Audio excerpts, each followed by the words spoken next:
یہ میں سارے پہاڑی علاقے اسکول کالج کے زمانے میں سیر کرتے تھے. اب یقین مانے بیٹا سڑک بھی نظر نہیں آتی تھی، ایسے ان پر سایہ ہوتا تھا. آرام تک چلے جاؤ، ہوٹل ہی ہوٹل، ہوٹل ہی ہوٹل، ہوٹل ہی ہوٹل. اور جو اوپر جنگل ہیں وہ ٹمبر مافیا نے رشوت تو سارے ملک کا ہمارا شیوا ہے، جنگل صاف کر دی. بڑا درد ہوتا ہے.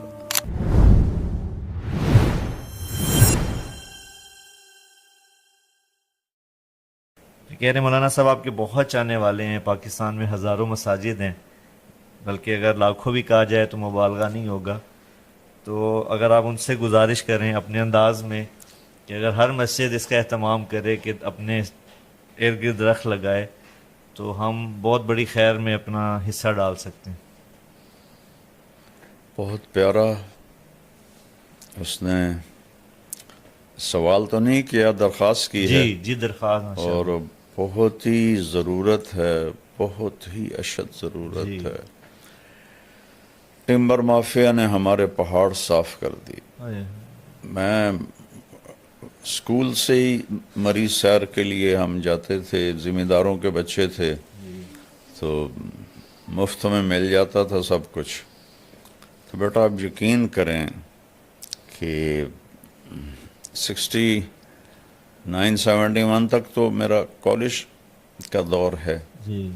مری میں جب جاتا تھا دوستوں کے ساتھ ہم ٹھہرتے تھے تو اتنا درخت تھا کہ نہ سڑک نظر آتی تھی نہ گھر نظر آتے تھے. میٹروپول ہوٹل تھا، پوری صاحب رحمۃ اللہ علیہ، وہ گلاب علی چشتی مرحوم میرے بڑے پیارے دوست تھے، ان کے والد سے ان کی دوستی تھی. تو وہ اس کا فلیٹس تھے، اب تو وہ ہوٹل بن گئے. وہ صرف فیملیز کو دیتے تھے. تو ہم چھڑوں کو وہ اس لیے دے دیتے تھے کہ گلاب علی پھر غلام علی کا بیٹا تھا، تو وہ ہم اس میں رہتے تھے مہینہ مہینہ. تو اب یقین مانے بیٹا میں اس کے وہ ایک جگہ تھی وہاں بیٹھتا تھا تو مجھے مری نظر نہیں آتا تھا، اتنے درخت. اور اب ننگا ہوا پڑا ہے سارا. تو پیسے کی ہوس نے اپنے ہی ملک کا دشمن بنا دیا. درخت تو اللہ کی نعمت ہے. پہلے گھروں میں لگانا شروع کریں، جو کرا نا مسجد میں، پہلے گھروں میں لگائیں. بے شک. ایک بات بتاتا ہوں، مولانا درخواستی صاحب رحمۃ اللہ علیہ آئے تھے ہمارے گاؤں، بہت پرانے، میں اس وقت 8ویں 9ویں میں پڑھتا تھا. تو میں ان کو کوئی 15 سال بعد ملا. بہاولپور میں بیمار تھے. میں نے کہا جی آپ ہمارے گاؤں آئے تھے. ان کا ایسا حافظہ تھا، ہاں پہچانتا ہوں آپ کے گاؤں میں درخت بہت زیادہ تھے اور آپ نے ہمیں مرچوں والا سالن کھلایا تھا. ہمارے بڑوں نے تو گاؤں کو ایسے کر دیا تھا کہ رئیس آباد نظر نہیں آتا تھا. اور یہ ہماری جو سڑک ہے یہ بڑے بڑے درختوں سے بھری ہوتی تھی. لیکن تو خود ہم اپنی جان کے دشمن بنے ہوئے ہیں. تو میں اس بچے کا شکر گزار ہوں اور اس کے ذریعے سے پوری قوم سے کہتا ہوں درخت اگاؤ، درخت اگاؤ، درخت اگاؤ. یہ جو ہمارے پرائیویٹ بناتے ہیں نا کالونیز، یہ بڑے ظالم ہیں. یہ انچ بیچنے کے چکر میں ہوتے ہیں. ان کو یہ نہیں ہوتا کہ کوئی سبزہ، کوئی گراؤنڈ، کوئی گرینری ہو، آکسیجن آئے. تو پوری قوم مجرم ہے اس میں بیٹا، پوری قوم مجرم. شیخ زاید بن سلطان نے ریت کو نخلستان بنا دیا. تو یہاں تو نخلستان تھا. یہ میں سارے پہاڑی علاقے اسکول کالج کے زمانے میں سیر کرتے تھے. آپ یقین مانے بیٹا سڑک بھی نظر نہیں آتی تھی، ایسے ان پر سایہ ہوتا تھا. اور ناران تک چلے جاؤ، آگے تک چلے جاؤ، ہوٹل ہی ہوٹل، ہوٹل ہی ہوٹل، ہوٹل ہی ہوٹل. اور جو اوپر جنگل ہیں وہ ٹمبر مافیا نے جنگل کے کیا اس کو کہتے ہیں افسران، اور رشوت تو سارے ملک کا ہمارا شیوا ہے، جنگل صاف کر دے، بڑا درد ہوتا ہے۔ زید بھائی آپ کا شکریہ، آپ کی بڑی اچھی سجیشن تھی، بے شک اس میں ملک کا قوم کا فائدہ ہے۔ مولانا صاحب میری امی بہت تانے دیتی ہیں، بہت زیادہ روک ٹوک کرتی ہیں، دوسروں کے سامنے برا بھلا کہتی ہیں، کبھی کبھی تنگ آ کے میں ان کے آگے بھی بول پڑتی ہوں اور بدتمیزی بھی ہو جاتی ہے، پھر وہ مجھے بد دعائیں دیتی ہیں کہ تیری نماز قبول نہیں ہوگی، تیری عبادت قبول نہیں ہوگی۔ تو پلیز آپ مجھے گائیڈ کریں کہ مجھے کیا کرنا چاہیے۔ اور ساتھ یہ بھی لکھا انہوں نے کہ امی آپ کے بہت بیان سنتی ہیں۔ تو یہ بابا ایک کامن مسئلہ ہے، ماں کی شفقت بھی، ماں کی محبت بھی بہت زیادہ ہوتی ہے، لیکن عام طور پہ گھروں میں دیکھا جاتا ہے کہ تان و تشنیع بھی بہت زیادہ ہوگی ماؤں کی۔ بسم اللہ الرحمن الرحیم، والصلاة والسلام علی رسولہ الکریم وعلی آلہ وصحبہ اجمعین۔ پہلے تو میں ان کی والدہ کو نصیحت کروں گا کہ اللہ کے نبی کا فرمان ہے اکرموا اولادکم، اپنی اولاد کو عزت دو۔ اللہ تو والدین سمجھتے ہیں کہ اولاد ہماری پراپرٹی ہے، ہم جیسا چاہیں کریں، جو چاہیں کہیں، تو یہ ہمارا حق ہے۔ لیکن شریعت نے اولاد کا حق بھی رکھا ہے اور ماں باپ کا حق بھی رکھا ہے۔ تو پہلے تو والدین سے کہتا ہوں کہ اپنی اولاد کو عزت دیں۔ یہ طعنہ دینا یہ بچوں کو مار دیتا ہے، اور آپ اپنے ہاتھوں سے اپنی اولاد کے دل سے اپنی محبت کے چراغ بجھا دیتے ہیں، اور وہ بجھے ہوئے چراغ پھر نہیں جلتا، ظاہرداری رہ جاتی ہے، اندر کی محبت ختم ہو جاتی ہے۔ چونکہ جو میں کہا کرتا ہوں کہ دنیا ساتوں سمندر کی کڑواہٹ سے زیادہ کڑوا ہے ایک زبان کا کڑوا بول۔ پوری دنیا کی شہد کٹھے کروں تو ان کے مٹھاس سے زیادہ میٹھا ہے زبان کا ایک میٹھا بول۔ اللہ وہ میں سناتا بھی رہتا ہوں۔ میں گزر رہا تھا ایک جگہ سے، تو بس کے پیچھے تو فضول لکھے ہوتے ہیں، جی جی لیکن ایک بس کے پیچھے لکھا ہوا تھا موٹا سارا دل برائے فروخت، ایسے دل آگے برائے فروخت، دل کے نیچے لکھا تھا قیمت، اور برائے فروخت کے نیچے لکھا تھا ایک میٹھا بول۔ سبحان اللہ۔ تو یہ میٹھے بول میں جادو ہے، یہ ایک اردو کا محاورہ بھی ہے، جی اور یہ حدیث سے لیا گیا ہے، ان من البیان لسحرا۔ کچھ گفتگو ایسی ہوتی ہے جو لوگوں پہ جادو کر دیتی ہے، صرف اپنے مٹھاس کی وجہ سے، اپنے میٹھے بول کی وجہ سے۔ تو طعنہ تو کبھی دینا ہی نہ چاہیے۔ میاں بیوی بھی آپس میں ایک دوسرے کو کوئی گلہ شکوہ ہے محبت سے بات کریں، طعنہ نہ دیں، طنز نہ کریں۔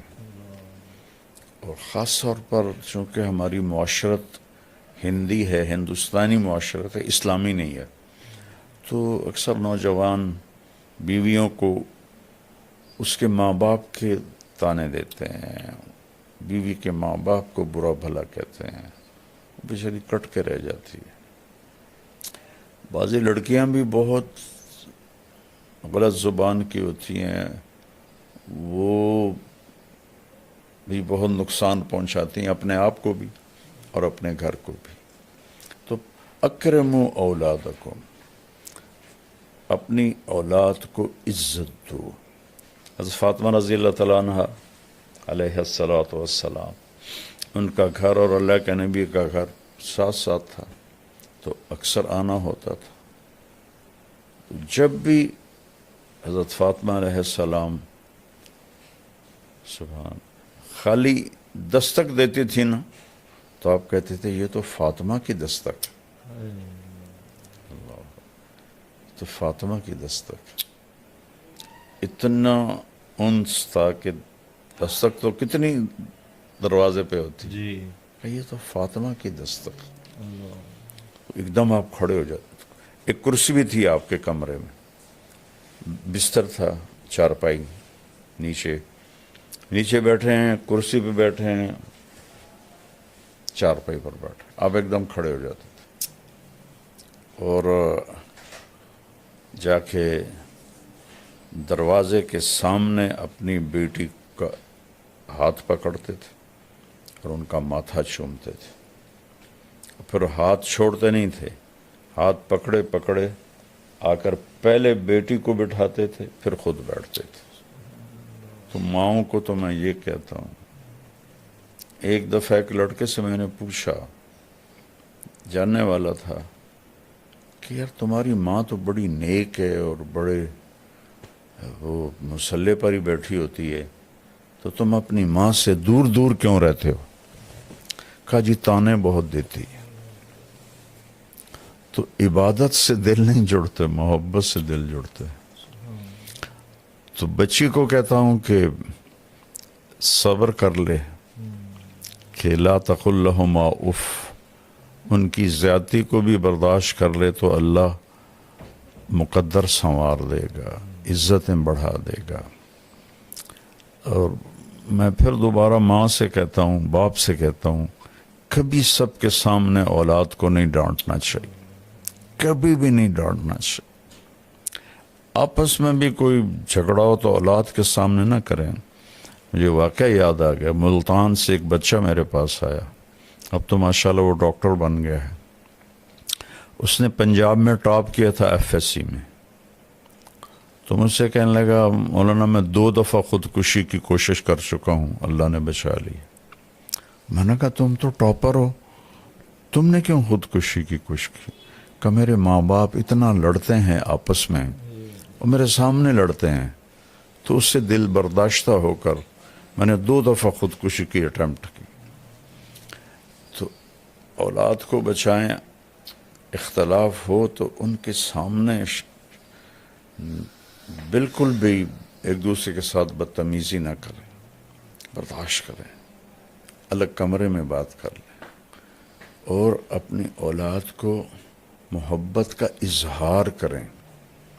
اظہار نہیں کرتے، وہ تھوڑی تھوڑی باتوں پہ ان کو ٹوکتے ہیں، اے کی کیتا ہے، اے کیوں کیتا ہے، انج کرنا سی، انج کرنا سی.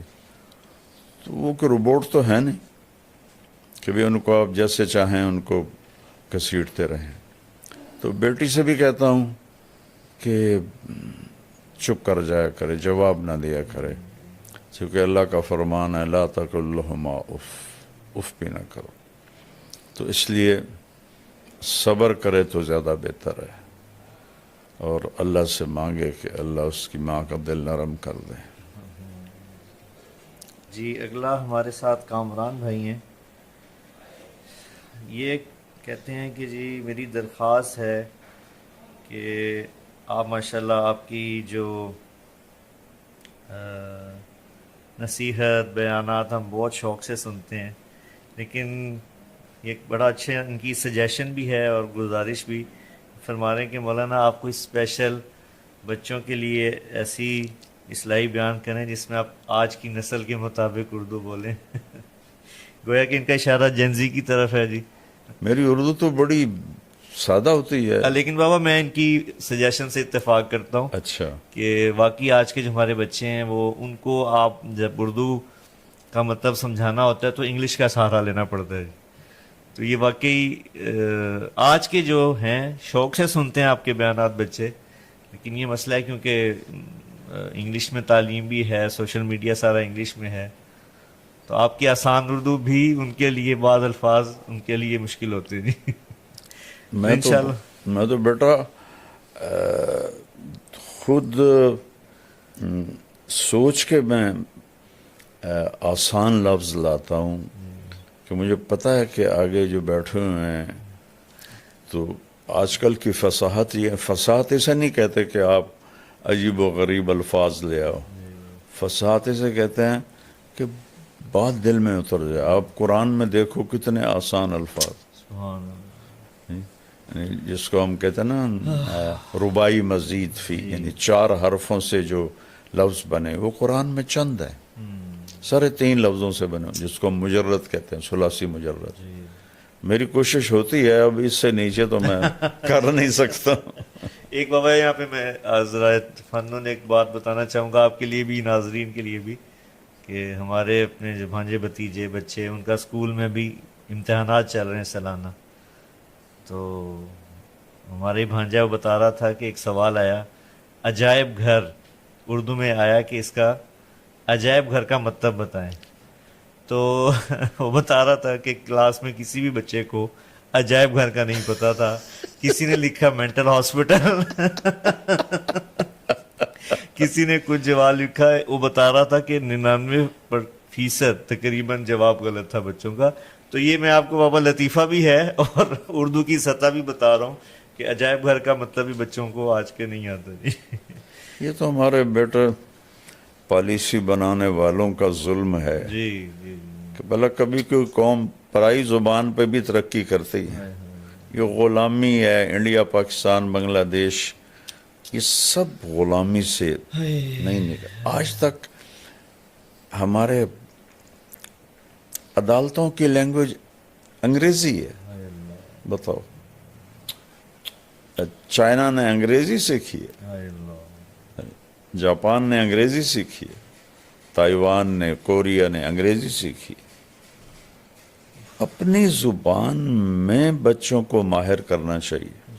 1917 میں لینن نے روس فتح کیا، صرف 1924 میں وہ مر گیا، 7 سال جی اس کو ملے۔ اس نے پہلا کام یہ کیا کہ جتنا سائنسی علم تھا سارا رشین میں ٹرانسلیٹ کروایا، اوپر کھڑے ہو کر، اور پھر اپنے بچوں کو پڑھایا، اور امریکہ کے بعد وہ دوسری ایٹمی طاقت بن گیا۔ تو پہلے آپ انگریزی سیکھو،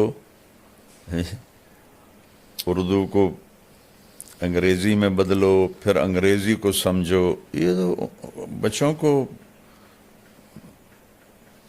مصیبت میں ڈالنے والی بات، لیکن نکار